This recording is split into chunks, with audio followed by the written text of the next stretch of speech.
അനിൽകുമാർ, നമ്മൾ ധനമന്ത്രി പറഞ്ഞു തുടങ്ങിയിടത്ത് തന്നെ ചർച്ചയും തുടങ്ങാമെന്ന് കരുതുന്നു. വലിയൊരു ആശ്വാസ വിവരം പങ്കുവെച്ചുകൊണ്ടാണ് കെ.എൻ. ബാലഗോപാൽ തുടങ്ങിയത്. എന്ന് വെച്ചാൽ സംസ്ഥാനത്തിന്റെ ധനസ്ഥിതി നമുക്ക് ആശ്വസിക്കാവുന്ന ഒരു നിലയിലാണ് എന്ന് പറഞ്ഞാണ് അദ്ദേഹം തുടങ്ങിയത്. നമ്മൾ ഇത്രയും നാൾ ചർച്ച ചെയ്തിരുന്ന കേട്ടിരുന്ന വലിയൊരു സാമ്പത്തിക പ്രതിസന്ധിയുടെ തീക്ഷ്ണത നമ്മൾ മറികടന്നിരിക്കുന്നു എന്ന് പറയുകയാണ് കെ.എൻ. ബാലഗോപാൽ. അതെങ്ങനെ മറികടന്നു എന്നാണ് അങ്ങ് വിചാരിക്കുന്നത്? അത് ആ ഓവർകം ചെയ്തത്, ആ അതിജീവനം സ്ഥായിയായ ഒന്നാണോ? അത് നമ്മുടെ സാമ്പത്തിക വളർച്ചയെ അടക്കം പോസിറ്റീവായി ബാധിക്കുന്ന ഒരു ഘടകമാണോ? എങ്ങനെയാണ് നമ്മൾ അത് ആ ഒരു അതിജീവനം കൈവരിച്ചത്? ശ്രീ അനിൽകുമാർ. ഇടതുപക്ഷം നമ്മുടെ രാജ്യത്തൊരു ബദൽ ഭരണ സംവിധാനമാണ് ഉയർത്തുന്നത്. എല്ലാ തരത്തിലും ബദൽ ആകാനുള്ള പരിശ്രമമാണ് ഇടതുപക്ഷം നടത്തിക്കൊണ്ടിരിക്കുന്നത്. അതിൻ്റെ ഭാഗമായി ആഗോളവൽക്കരണ സാമ്പത്തിക നയങ്ങളിൽ നിന്ന് കേരളത്തിൽ വളരെ വ്യതിയാനമുണ്ട്. കേരളത്തിൽ പൊതു സർവീസ്, വിദ്യാഭ്യാസം, ആരോഗ്യം, പൊതുഗതാഗതം ഉൾപ്പെടെയുള്ള പൊതുകാര്യങ്ങൾക്ക് നല്ല ശ്രദ്ധ എല്ലാ കാലത്തും കൊടുക്കുക എന്നുള്ളതാണ് ഇടതുപക്ഷത്തിൻ്റെ ഏറ്റവും പ്രധാനപ്പെട്ട മേന്മ. ക്ഷേമ നടപടികളിൽ ഒരു ക്ഷേമരാഷ്ട്രം നിർവഹിക്കേണ്ട കാര്യങ്ങളെന്തോ അത് ചെയ്യുക എന്നതാണ് സർക്കാരിൻ്റെ മേന്മ. ഇന്ത്യ രാജ്യത്തിൻ്റെ സാമ്പത്തിക അവലോകനം പാർലമെൻറ്റ് വന്നപ്പോൾ ഇന്ത്യ രാജ്യത്തിൻ്റെ സാമ്പത്തിക പ്രതിസന്ധിയുടെ ആഴം വ്യക്തമാക്കിയിട്ടുണ്ട്. പ്രധാനപ്പെട്ട തടസ്സം കണ്ടത് കമ്പോളം ചുരുങ്ങുന്നതാണ്. അതായത് ആളുകളുടെ വാങ്ങാൻ പണമില്ല. അതാണ് പാർലമെൻറ്റിൽ വെച്ച നിർമ്മലാ സീതാരാമൻ്റെ ഏറ്റവും പ്രധാനപ്പെട്ട സാമ്പത്തിക രേഖ. കേരളത്തിൽ വ്യത്യസ്തമാണ്. കേരളത്തിൽ ആളുകളുടെ വാങ്ങാൻ പണം എത്തിക്കുന്നതാണ് LDFിൻ്റെ നയം. ഇപ്പോൾ ഉദാഹരണമായി നമ്മുടെ ദേശീയപാത കേരളത്തിൽ വരികയാണ്. കേരള സർക്കാർ 6250 കോടി രൂപ കിബിയിൽ നിന്ന് കൊടുത്തു. 6250 കോടി രൂപ കേരളത്തിലെ കിബിയിൽ നിന്ന് സർക്കാർ ചെലവഴിക്കുമ്പോൾ അതിൻ്റെ ഭാഗമായി സംഭവിക്കുന്നത് ഏതാണ്ട് 75,000-80,000 കോടിയുടെ ദേശീയപാത കേരളത്തിൽ നടപ്പാവും. അതിൻ്റെ ഭാഗമായി വസ്തു എടുത്തവർക്ക് 25,000 കോടി കിട്ടുകയാണ്. ആ പണം ഇവിടുത്തെ കമ്പോളത്തിൽ ചിലവാകുകയാണ്. അതുപയോഗിച്ച് പുതിയ കെട്ടിടം പണിയാണ്. ലൈഫ് മിഷൻ 1 ലക്ഷം വീട് പുതുതായിട്ട് നിർമ്മിക്കുന്നു.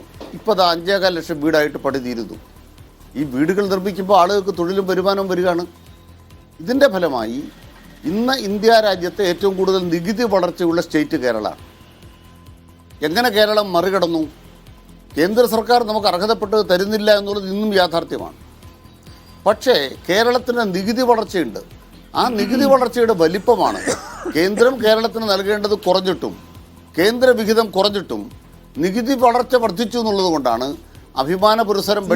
നികുതി വളർച്ച തന്നെ തൃപ്തികരമാണ് എങ്കിൽ, ഈ ധനസ്ഥിതി മെച്ചപ്പെടാനത് കാരണമായിരുന്നുവെങ്കിൽ പിന്നെയും എന്തിനാണ് ഭൂനികുതി 50% കൂട്ടിയത്?